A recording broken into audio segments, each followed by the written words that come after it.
If you've ever had a problem connecting to a device remotely, your first instinct might have been to reach out to your IT department or a tech-savvy friend. This isn't always necessary, though. There are a few things you can try on your own. First, make sure you're connected to a network and have internet access. You also want to make sure the settings are configured properly and that Wi-Fi is enabled. The best place to do this is from Start, Settings, and Network and Internet. You can see from the Network Status tab, I'm not connected to any network. Let's click Wi-Fi and see if there's something going on there. And I see that Wi-Fi is enabled. So let's look at the available networks to see if I can find one I can connect to. Here's Rockstar's. That's my home network, so I'll go ahead and connect to that. We'll wait for that to happen and then click Status again, and here we are, connected. If you're connected to a network from your local device, but can't access the remote computer you usually have access to, you'll have a little more work to do. In this case, you need to verify the remote computer is turned on. You need to make sure it's connected to the network too. If you're away from the office or your computer, you'll need to ask someone else to help you with this. However, if the computer is local, you can check in person. These two basic solutions assume you've already connected at least once and know the configuration you use already works. If you've never made the connection before, you have a little more work to do. You need to make sure the remote computer has Remote Desktop enabled. Here's where you do that. Search for Allow Remote Connections to this computer and select it. Scroll down to Remote Desktop and verify that Change Settings to Allow Remote Connections to this computer is selected. If you want to see the additional settings, you can click here. Looks like this one's set up properly. You'll need to do this for any device you want to connect with, no matter what kind of remote access you're trying to achieve.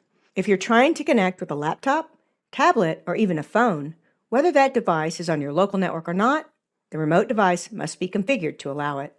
If you're sure the device is configured properly, let's move forward to additional solutions. Take a look at the network you're connected to. You can see I'm connected to Rockstar's. I do have a dual band router with both 2 GHz and 5 GHz Wi-Fi options, and the 2.4 GHz is the guest network. If you can't connect remotely to a local computer, and you know for sure both computers are connected to the internet through your router, you'll need to see exactly what they're connected to. You might have a dual band router with 2.4 GHz and 5 GHz options. You might also have a guest network available.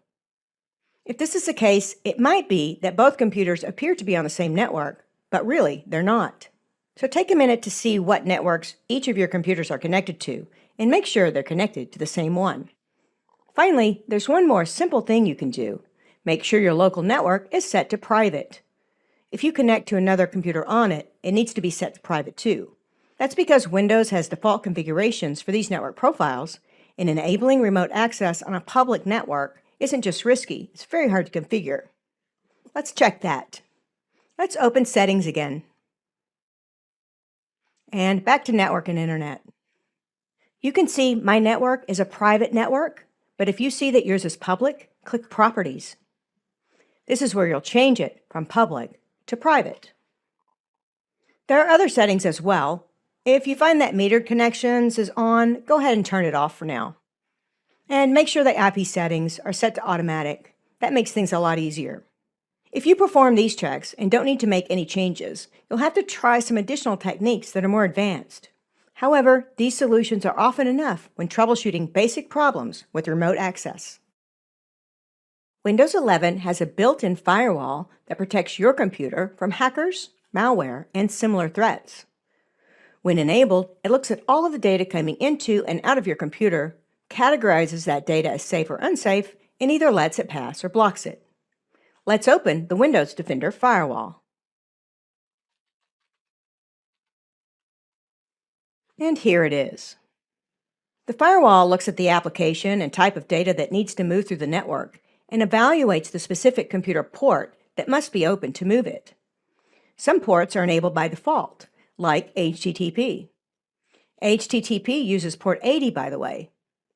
However, many applications and ports are closed by default. Remote Desktop is one of them. This is to keep people from accessing your computer without your permission. Remote Desktop uses port 3389. If you think your problem is port related, from the firewall, click Allow an app or feature through Windows Defender Firewall. If everything looks grayed out, click Change Settings. If you're prompted to input an administrator password, do so. Because we're talking about remote access, let's scroll down to Remote Desktop. There should be a check by it, and as you can see here, there's a check by it for private and public. Generally, you just check the private option, but I've got public selected for our videos here.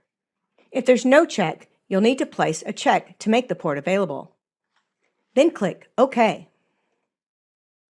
We can look into this a little bit more from Advanced Settings. This opens Windows Defender Firewall with Advanced Security. If you've enabled Remote Desktop but you still have issues, you can check for connection security rules here. By default, there aren't any. If you do see something, though, double-click it to see if it's affecting your ability to connect remotely. Before moving on, feel free to look at the entries under both inbound and outbound rules. There are some related to Remote Desktop. Here's one. Remote Desktop User Mode TCP In. I can double-click that and make sure it's enabled. You don't have to know what any of this means right now, but you can see related rules related to Remote Desktop. After you've explored this window and the firewall window below it, go ahead and close all the windows before moving forward. Resolving connection issues, especially if you've made the connection before, are often fairly straightforward. Sometimes a computer isn't turned on or it isn't connected to the network. You can see here that only 2 computers are connected to my network.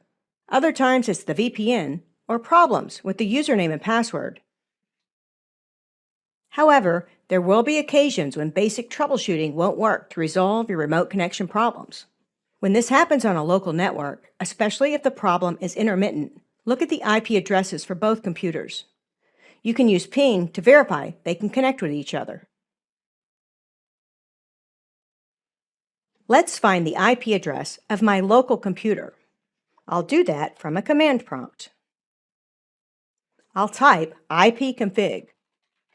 I can see that my local IPv4 address is 192.168.1.82. I've also done that on the computer I want to connect to, and that address is 192.168.1.145. We also need to compare the gateway addresses. Again, you can type ipconfig to find it. Here, the default gateway is 192.168.1.1. Check the other computer and make sure it's the same. With all of this information, you can now try to ping from one computer to another. Let's try that. I'll type ping, and I'll put the IP address of the remote computer and see if I can find it. 192.168.1.145. As you can see, I'm getting a reply, and that's good. If you don't get a reply, then something else is going on. If the ping is successful, try to connect to the computer with its IP address instead of its name in the Remote Desktop Connection app. In home networks, this often solves the problem because some home networks don't have the proper DNS infrastructure to resolve host names to IP addresses. I've done that here, and watch what happens. I'll click Connect. It asks for my password, and all I have to do now is type it in. I'll go ahead and click Cancel. If this doesn't help, you'll need to check the TCP/IP settings on both PCs to see if they're getting their DHCP addresses automatically.